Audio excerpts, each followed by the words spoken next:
Julieta era hija única.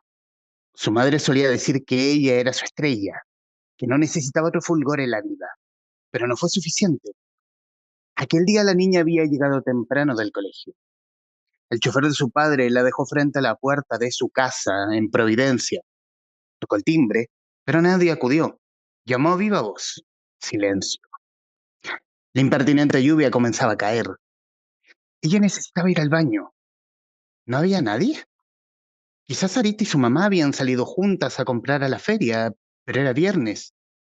Sarita no viene los viernes, recapacitó. Tocó el timbre otra vez. Gritó otra vez. Nada.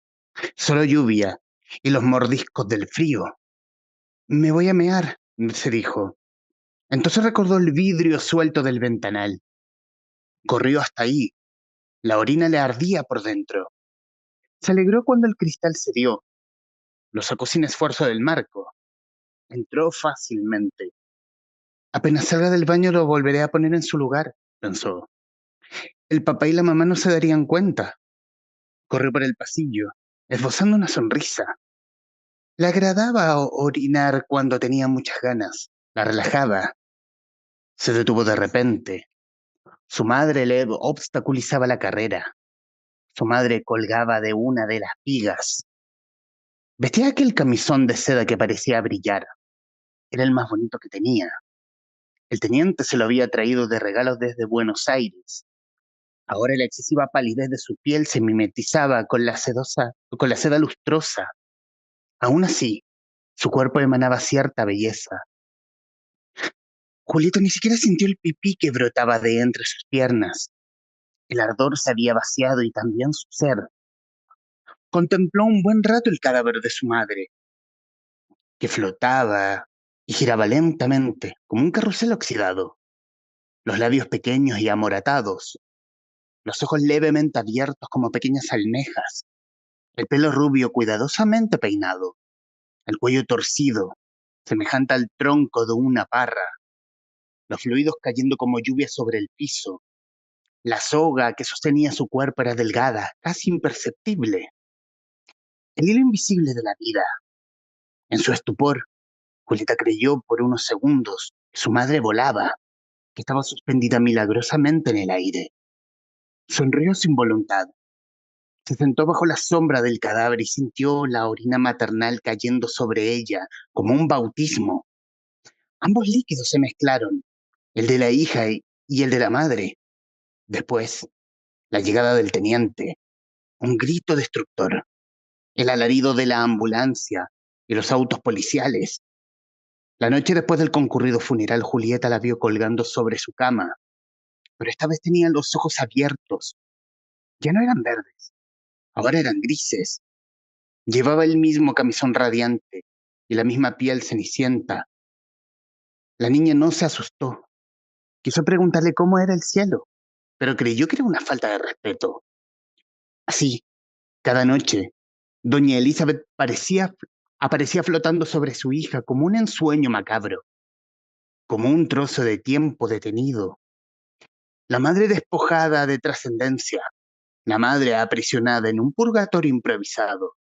Julieta no se atrevía a hablarle a nadie del fantasma nocturno, aunque lo cierto es que no se atrevía a llamarla fantasma, tampoco mamá. Con el tiempo se acostumbró a no nombrarla, ni siquiera para sí misma. La niña se habituó a la condena de su visita, lo asumió como una penitencia con la que tendría que cargar. Y este es uno de los capítulos del libro del cual hablaremos hoy en esta nueva entrega del Traficantes de Cultura. Rural, el último libro del escritor y académico Jesús Diamantino, libro editado por Minotauro y que muy amablemente aceptó esta conversación con el podcast. Estimado Jesús, muchísimas gracias por aceptar esta conversación con los Traficantes de Cultura. Hola Humberto, muchas gracias a ti por la invitación. Un gusto estar acá. Aquí, y te agradezco nuevamente la aceptación de la invitación. Aquí quiero irme a la idea porque es un libro absolutamente atrapante rural. Y hablar de la idea, pero antes que todo, y aquí quiero apelar también al académico, porque un libro también designado o que sea, que se ha promocionado, que se ha comentado como el folk horror. Antes de hablar del cómo nace Rural, ¿qué es el folk horror? El folk horror es un subgénero del terror que, que es un término acuñado al cine principalmente, antes que a la literatura.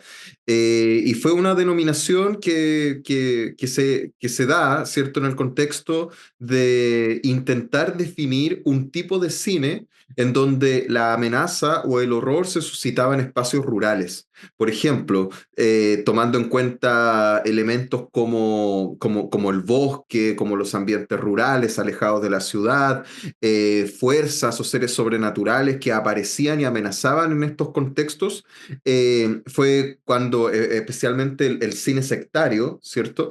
Se le denominó así, folk horror. Pero en realidad el folk horror lo podríamos definir en el ámbito de la literatura y en el cine como todas aquellas ficciones en donde la amenaza terrorífica sucede en espacios rurales, sucede en espacios que están alejados de los procesos de modernización, alejados de las ciudades y siempre, ¿cierto? El folk horror va a tener un carácter sectario, ¿cierto? Un vínculo con el folclore, un vínculo con las creencias, ¿cierto? Ancestrales y con las fuerzas de la naturaleza, las cuales no se pueden materializar en otros espacios que no sean estos espacios que están aislados y marginados de la sociedad moderna. Y ahora entramos de lleno. ¿Cómo nace Rural? Rural nace, la verdad es una historia que en primer lugar es algo así como un homenaje a los terrores de mi infancia. Yo crecí en una zona rural de la región metropolitana, en la comuna de Lampa. Y resulta que el lugar en donde ocurren las acciones, Santa Rosa, efectivamente existe, pues Santa Rosa es la calle en donde vive toda mi familia materna desde hace décadas. Y Rural nace, digamos, como un proyecto en el que quería exaltar el folclore nacional, pero en otros parámetros, o sea, vinculando el folclore con temas universales, con la presencia de seres ancestrales y sobrenaturales, pero que en realidad trascendieran más allá de una cultura identitaria chilena. Entonces, Rural nace de ese interés más bien intelectual por explorar un poco sobre nuestra identidad desde los mitos y el folclore. Y por otro lado, también por un fanatismo en realidad que tengo por este subgénero que me encanta, en donde películas como Midsommar, por ejemplo, o cuentos como El horror de Dunwich de Lovecraft me inspiraron mucho. Resulta interesante que uno quizá no, uno está como acostumbrado a lo que te entrega Hollywood y lo que te entrega Hollywood siempre es demasiado espectacular y fantasioso, quizás al extremo. Aquí hay algo más interno, es más el horror, el horror sobre todo, el horror de los traumas que obviamente trae Julieta, que es la protagonista, la principal. ¿Cómo fue construirla a ella? La verdad fue un proceso bien complejo. Julieta es uno de los personajes que me ha costado más desarrollar, pero por otro lado también es un personaje que está lleno de matices, ¿ya? Bueno, por eso me resultó complejo, porque a mí en el terror y en general en la ficción, esta idea maniquea del bien y el mal y de los estereotipos, por ejemplo, que representan ciertos personajes como los personajes buenos y malos, a mí nunca me han convencido del todo, ¿ya?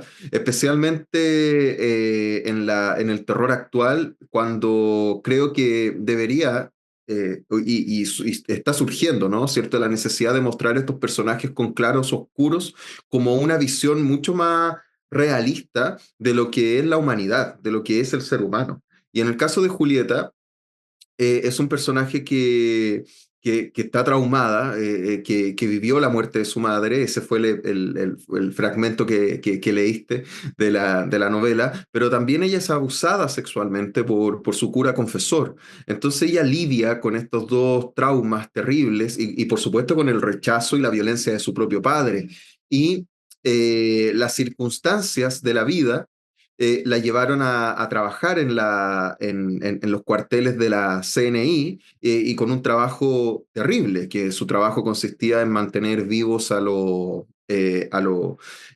detenidos, ¿cierto? Después de las torturas ellas tenía que curarlos, ¿cierto? Tenía que mantenerlos, ¿cierto? Vivos para que continuaran con estas confesiones y estos testimonios para seguir persiguiendo a estos grupos, ¿no? Denominados terroristas o denominados, ¿cierto? Revolucionarios. Entonces, claro, ella en realidad no podemos decir que es mala, tampoco podemos decir que es buena, pero sí podemos decir que como madre se intenta redimirse en su rol de madre. Ujú. Y fue un personaje que en realidad incorpora muchas inquietudes que yo tengo sobre la complejidad del ser humano, que tienen que ver con, ¿existe realmente la redención? ¿Existe realmente la idea de maldad? ¿Podemos la idea de maldad, por ejemplo, podemos la maldad situarla en un determinado ser humano? Porque en el fondo lo que yo intento hacer en la novela y los personajes rodean, digamos, esta idea, que es la idea de que la maldad surge desde el poder, desde el dominio, desde la obsesión por el poder. Entonces la búsqueda incesante de poder va a traer siempre consigo consecuencias negativas y terroríficas, como es el caso de lo que le acontece a Julieta. En el fondo, claro, no es un personaje detestable, si bien es hija de su propia circunstancia. Claro, exacto, sí. Como lo ¿Y somos cómo, todos, de alguna forma, mm, te digo. mm. ¿Y cómo es, qué qué interesante y qué complicado a la vez es hablar de la maldad? Es como hablar del poder, cómo definirlo, de dónde viene, cómo nace, y más difícil es categorizarlo. Claro, claro, de todas maneras. O sea, la maldad no viene, la maldad, creo yo, perdón, proviene precisamente de la idea de dominio sobre otro. Y esa idea de dominio trae consigo la deshumanización del otro y la cosificación del otro, porque los otros, ¿cierto? Para que sean dominados por el poder, tienen que sumirse, ¿cierto? Y mostrar toda su vulnerabilidad. En el fondo lo que hace los poderosos, entre comillas, o la búsqueda del poder es imponerse ante los demás. Y ahí es donde vienen todas las vejaciones, todos los horrores. Entonces, por ejemplo, si pensamos desde un asesino serial, por ejemplo, hasta un dictador, en el fondo lo que podrían tener en común es el sometimiento para cumplir su objetivo. Entonces yo creo que la maldad y el horror en gran medida provienen de esa pulsión de poder. Y en este caso, en esta novela, quise, digamos, retratar eso, ¿no? Eso es algo que a mí me obsesiona mucho, ¿cierto? La idea de maldad, dónde surge, cómo es, cómo se categoriza, y desde mi punto de vista proviene precisamente en las dinámicas de dominio. ¿Y cómo fue el proceso de escritura? Sobre todo porque, claro, tú eres como, ¿quién no conoce a Jesús Diamantino? Él sabe, ha escrito de terror, sobre el terror, como para explicarnos a quienes verano escucharán este podcast, qué tan difícil o fácil puede ser es llevar la idea al papel y que a su vez el papel transmita esa idea, como ese descampado, es como estar como lector en Santa Rosa al igual que Julieta, viviendo ese, ese, ese escenario quizás desértico o quizás seco, agrégale una neblina, así como la escena de terror típica, como para que el lector lo vea. Bueno, voy a cerrar la pregunta mejor. Es como, ¿cómo llevar la idea al papel, en el fondo? Mm. Bueno, primero yo soy un escritor bastante eh, estructurado, metódico, por decirlo así. Para mí la escritura es un trabajo más que una pasión o un hobby. O sea, en realidad es una obsesión, claramente es una obsesión, pero es una obsesión que está fundada en una estructura y en una planificación bien rigurosa. Entonces, quizás yo siempre digo lo mismo a mis alumnos de la universidad o a mis alumnos de mis talleres, que cuando me preguntan cómo es el proceso de escritura, yo me demoro súper poco en escribir Humberto. La verdad, yo rural, me demoré alrededor de 2 meses en escribir la novela. No me demoré tanto. Pero lo que sí me demoré mucho fue en todo el proceso de planificación y de investigación en torno a la novela. Ahí me demoré un año aproximadamente, que aunque si bien es un libro breve, todo el segmento, por ejemplo, de un pseudo spoiler, o sea, todo el segmento, ¿cierto?, de los exploradores en Baviera, en la Alemania de principio del siglo XX, me llevó mucho tiempo investigar geografía, fauna, localizaciones, usos y costumbres de la época. Consulté muchos diarios de viaje de la época, de escritores como Goethe, por ejemplo, con su famoso viaje a Italia, entre otras fuentes. O sea, para mí la escritura es un trabajo investigativo, es un trabajo muy, muy metódico y la idea de Rural, si bien la tenía en la cabeza, en cuanto a digamos, estos tres actos típicos, ¿no? El inicio, el desarrollo y finalmente el clímax y el desenlace. Si bien todo eso estaba en función de la historia de Julieta, cuando la llevé al papel, comencé a darle carne a todo lo que rodeaba a esta entidad sobrenatural que es la Calchona, ¿no? Que esta figura mitológica chilena, ¿no? Que no es muy conocida, pero que yo quise darle una identidad distinta. Y es por eso todas las vinculaciones que hago con Europa, con el folclore europeo principalmente, y cómo esto, con cierto sincretismo, llega también a Latinoamérica y específicamente en Chile, que tampoco en el fondo no es tampoco una cuestión como de totalmente ficcionalizada, ¿no? Porque gran parte de nuestro folclore es el producto del sincretismo de la cultura europea con los pueblos originarios. Entonces, en el fondo quise también hacer ese ejercicio ensayístico antropológico en mi escritura. Entonces, sí, yo podría hablar un poco de cómo llevo esta idea a la escritura. Lo hago desde un punto de vista más bien ensayístico, ¿cierto? La idea, ¿cierto?, de crear una especie de ensayo o tratado sobre la investigación en torno a la mitología chilena y cómo esto se ve reflejado en la creación de una criatura que va a tener incidencia directa con el personaje, que en este caso es Julieta.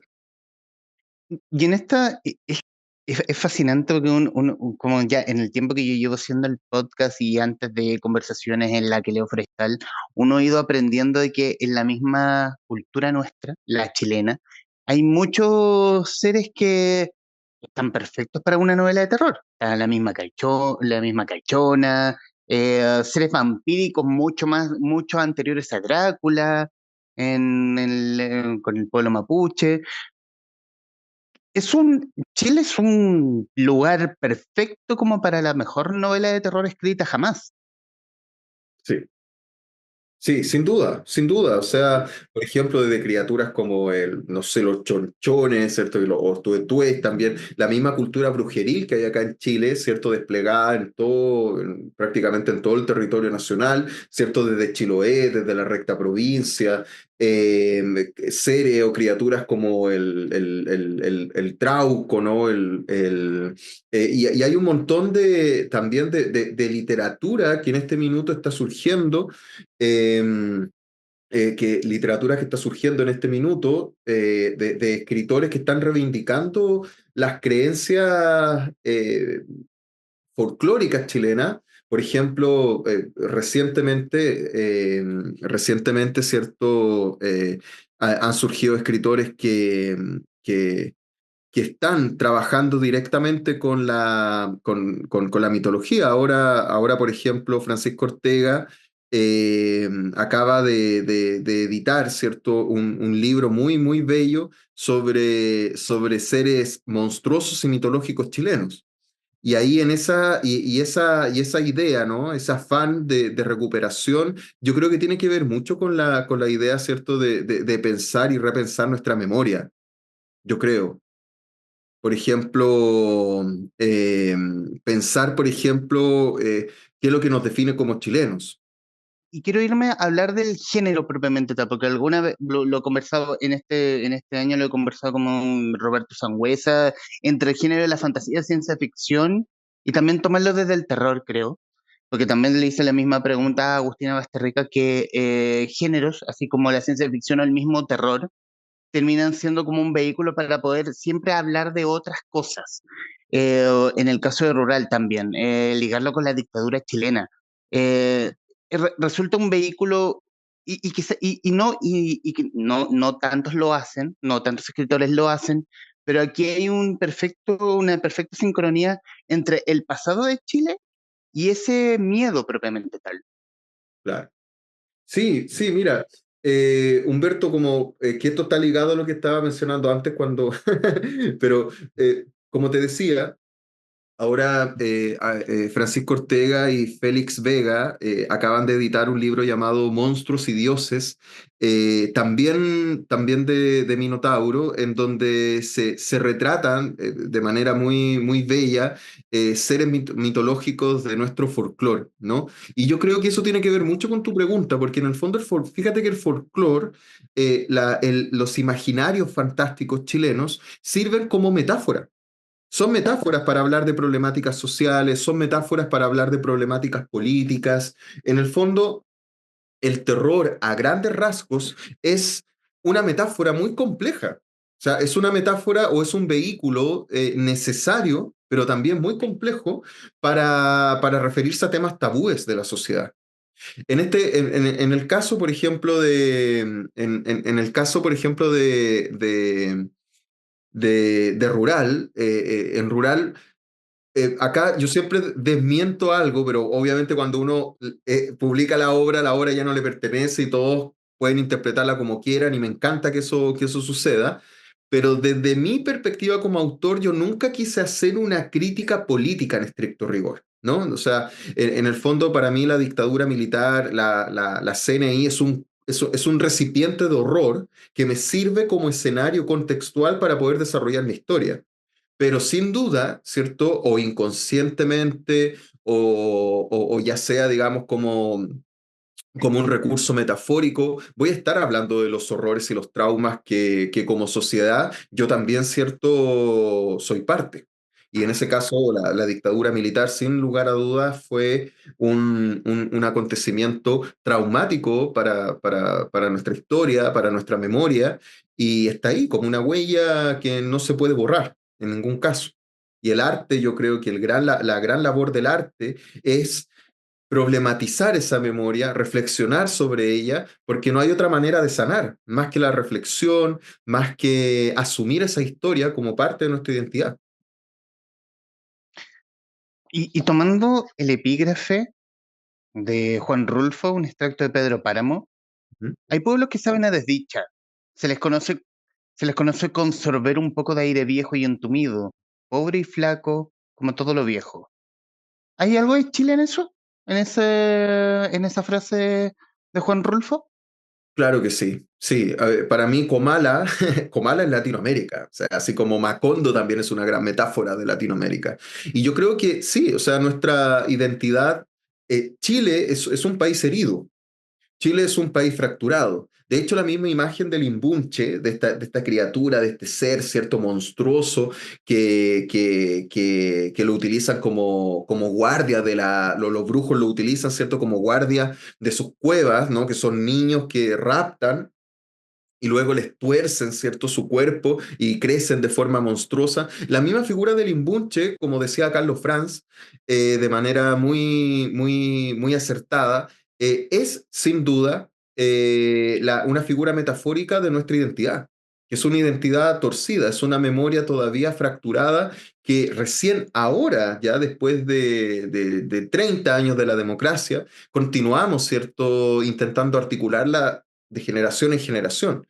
Entonces creo que Comala, así como Chile, son, son, son países, son locus que están heridos de una u otra forma.